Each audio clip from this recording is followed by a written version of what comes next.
You are welcome to our channel Jameel academy. आज हम लोग पढ़ने वाले हिज हिज हर और ईट और देयर का इस्तेमाल। ये टॉपिक्स हम लोग पढ़ने वाले हैं, हिज और देयर का इस्तेमाल। इससे पहले मैं पढ़ा चुका हूँ पूरा का पूरा पॉजिटिव एडजेक्टिव। अगर आपको कोई दिक्कत है तो वो जा करके पूरा का पूरा प्लेलिस्ट लगा हुआ है, उसे पढ़ करके सीख सकते हैं और आसानी से सीख सकते हैं। हिज हम देखेंगे किसके लिए इस्तेमाल करते हैं, बॉय के लिए इस्तेमाल करते हैं। हर किसके लिए इस्तेमाल करेंगे, गर्ल के लिए इस्तेमाल करेंगे। और इट किसके लिए करेंगे, नॉन लिविंग थिंग के लिए इस्तेमाल करेंगे। मैं बता चुका हूँ, डिटेल में आप जा करके वीडियो में लेके लगा हुआ है वो पढ़ सकते हैं। देयर क्या है, देयर प्लूरल के लिए इस्तेमाल करते हैं। एक से ज़्यादा लोग आ जाए तो उसी लिए हम लोग देयर का इस्तेमाल करते हैं। और इन सब का हम हिंदी सबका सब बता दिए हैं, जा करके पढ़ लें। दिस इज, पहले यहाँ हम देखेंगे ये आज जो हम लोग पढ़ने वाले हैं दिस के साथ पढ़ने वाले हैं और दैट के साथ पढ़ने वाले हैं। दिस और दैट के साथ पॉजिटिव एडजेक्टिव को हम लोग पढ़ेंगे, ये तो पता ही होगा। दिस और दैट के साथ हम किसको मिक्स करेंगे, पॉजिटिव एडजेक्टिव को मिक्स करेंगे और इसको पढ़ेंगे कि इसका सेंटेंस बनता कैसे है। तो पहला हम सेंटेंस बनाएंगे, this is his cow. This is his cow. His कहने का मतलब है किसके लिए इस्तेमाल होगा, boy. Before boy, before boy होता है। तो ये किसका गाय है, उसकी गाय, उसका गाय है, मतलब उसका कहने का मतलब किसी लड़के का गाय है। इसी तरह हम लोग पढ़ेंगे, दिस इज हर काउ, या उसकी गाय है। तो हर से हमें समझ जाना है हर किसके लिए इस्तेमाल होगा, गर्ल, जी प्लूरल, यानी कि लड़की को हम इंगित करके बोल रहे हैं। कहने के मतलब है लड़की, उसकी गाय है, मतलब किसी लड़की को हम बोल रहे हैं कि ये उसकी गाय है। दिस इज हर पेन, मतलब यह कलम उसकी है, लेकिन किसकी, उस लड़की की कलम है। दिस इज हर पेन, उस लड़की की कलम है। जी फॉर गर्ल, ये अच्छे से समझ आ रहा होगा। दिस इज हर पेन, है ना। जैसे हम करेंगे, इसका सवाल किस तरह बनेगा, जैसे whose is this, whose is this, यह किसका है। इसका क्या जवाब होगा, this is his cow, this is his cow, है ना, ये उसकी गाय है। फिर इसको बोलेंगे हुज इज दिस, या हुज इज दिस काउ, ऐसे भी बोल सकते हैं। तो हु इज दिस बोलेंगे, whose is this is her cow, ये किसका है, ये उसकी गाय है। ऐसा भी बोलेंगे हुज इज दिस, यह किसकी है, क्या, दिस इज हर पेन। इस तरह करके सवाल बनेगा इस पे। अब मैं अभी नॉर्मल बता रहा हूँ। This is her frock. Her frock कहने का मतलब है किस तरह, उसकी फ्रॉक है, उसकी फ्रॉक। हम फ्रॉक से हम पहचान सकते हैं आराम से, फ्रॉक किसके लिए होता है, गर्ल्स के लिए होता है, यानी कि गर्ल्स के बारे में बात कर रहे हैं। दिस इज हर फ्रॉक, या उसकी फ्रॉक है। आगे हम बोले दिस इज हर साड़ी, या उसकी साड़ी है। उसकी साड़ी कहने का मतलब उस लड़की की साड़ी है। दिस इज हर साड़ी, या उस लड़की की साड़ी है। दिस इज हिज शर्ट, या उसकी साड़ी है, ये girls. This is his shirt, या उसका शर्ट है, बिफोर बॉय के लिए, बिफोर बॉय, या उसका शर्ट है।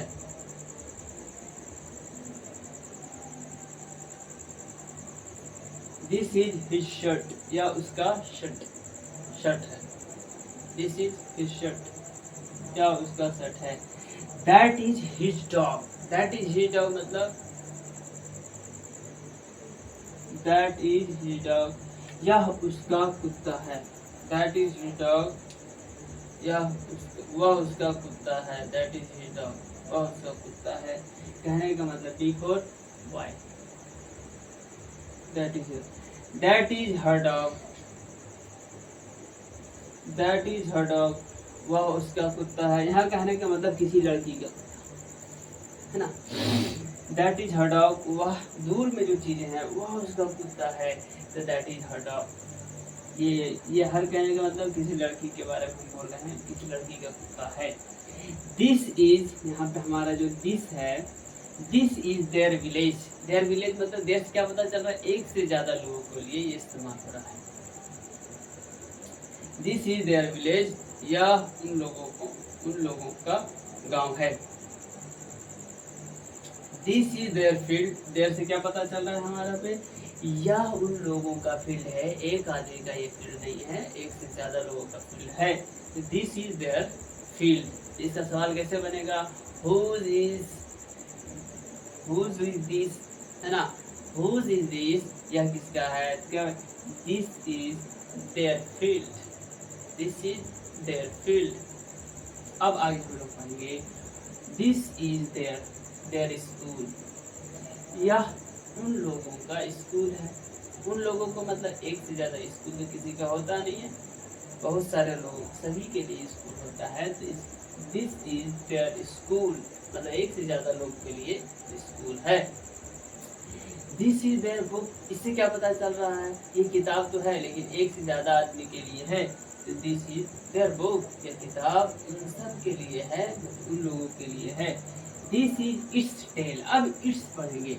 इट्स हम किसके लिए इस्तेमाल करते हैं? छोटे जानवर के लिए, छोटे कीट पतंगों के लिए इस्तेमाल करते हैं। दिस इज इट्स टेल मतलब यह इसकी पूंछ है।